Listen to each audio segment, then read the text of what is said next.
Nothing much seems to get in 86-year-old Muriel Satchwell's way. She's one of 11 elderly Australian women brave enough to volunteer for a world-first surgical trial. I'm not a whinger. I don't particularly like whingers. If I know I'm going to be in very, very good hands. And I said, if I die, I die. I've had a good life. She was suffering aortic stenosis. Her main heart valve was degenerating, but she was too frail to undergo open heart surgery. It's not an uncommon condition, particularly in the elderly.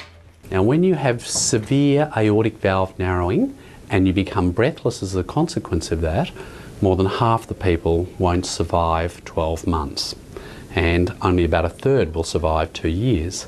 A team at Monash Medical Centre's heart unit, led by Professor Ian Meredith, didn't need to separate any rib cages or stop any hearts.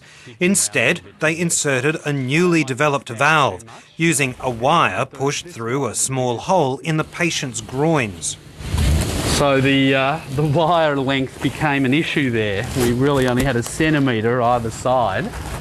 It's called a lotus valve because it opens like a flower, and it can be easily repositioned if required. See how vertical the whole system is. You ready? Yep. Okay, go on. Turning.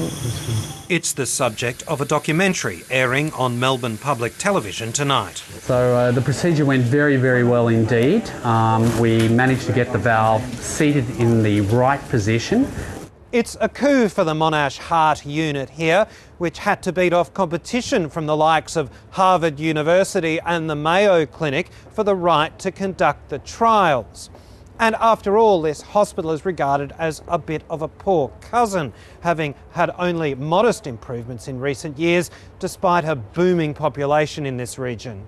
I am just delighted to have been a part of it. I'm just thrilled to bits. As I told Professor Meredith, I just feel so privileged.